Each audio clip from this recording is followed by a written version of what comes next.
വിശദമായ റിപ്പോർട്ടിലേക്കാണ്. കോട്ടയം കുമരകത്ത് ബി.ജെ.പിയിൽ നടപടി. P K. Sethu, Suneeth VK, Neethu Reji എന്നീ അംഗങ്ങളെ പാർട്ടി പ്രാഥമിക അംഗത്വത്തിൽ നിന്ന് പുറത്താക്കി. പാർട്ടി വിപ്പ് ലംഘിച്ച് യു.ഡി.എഫിന് വോട്ട് ചെയ്തതിനാണ് നടപടി. കുമരകം പഞ്ചായത്തിൽ ബി.ജെ.പി പിന്തുണയിൽ യു.ഡി.എഫ് സ്വതന്ത്രൻ പ്രസിഡന്റായിരുന്നു.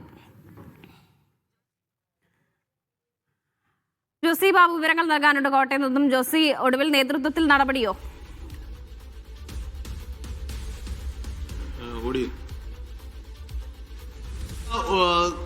ബി.ജെ.പി ഇന്നലെ തന്നെ ഈ അംഗങ്ങളെ തള്ളിക്കളഞ്ഞിരുന്നു. ഇവരെ ബി.ജെ.പിയുടെ നേതൃത്വത്തിന്റെ അറിവോടുകൂടിയല്ല കോൺഗ്രസിനെ പിന്തുണച്ചതെന്നാണ് ഇന്നലെ ബി.ജെ.പി ജില്ലാ നേതൃത്വം വാർത്താക്കുറിപ്പിലൂടെ പ്രതികരിച്ചത്. ഇതിന് പിന്നാലെയാണ് ഇപ്പോൾ ഇവർക്കെതിരെ നടപടി സ്വീകരിച്ചിരിക്കുന്നത്. പി.കെ. സേതു, സുനീത് വി.കെ, നീതു റെജി എന്നിങ്ങനെ 3 ബി.ജെ.പി അംഗങ്ങളെയാണ് അവരുടെ പാർട്ടിയുടെ പ്രാഥമിക അംഗത്തിൽ നിന്നും പുറത്താക്കിയത്. പാർട്ടി വിപ്പ് ലംഘിച്ച് യു.ഡി.എഫിന് വോട്ട് ചെയ്തു എന്നുള്ളതാണ് ഇവർക്കെതിരെ പാർട്ടി കണ്ടെത്തിയിരിക്കുന്നത്. അതുകൊണ്ട് സംസ്ഥാന നേതൃത്വത്തിന്റെ നിർദ്ദേശപ്രകാരം കോട്ടയം വെസ്റ്റ് ജില്ലാ കമ്മിറ്റിയാണ് നടപടി സ്വീകരിച്ചിരിക്കുന്നതെന്ന് വെസ്റ്റ് ജില്ലാ കമ്മിറ്റി പ്രസിഡന്റ് ലിജിൻ ലാലിന്റെ വാർത്താക്കുറിപ്പ് പുറത്തു വന്നിരിക്കുന്നു. എന്തായാലും വലിയ വിവാദമായിരുന്നു കുമരകത്തെ UDF BJP ബാന്ധവം.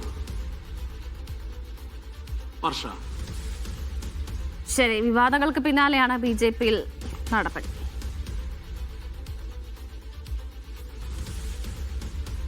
Yes, Josy Babu തുടരുന്നുണ്ട്. ജോസി, ഇനി എന്തൊക്കെയാണ് ബി.ജെ.പിയിലെ മറ്റ്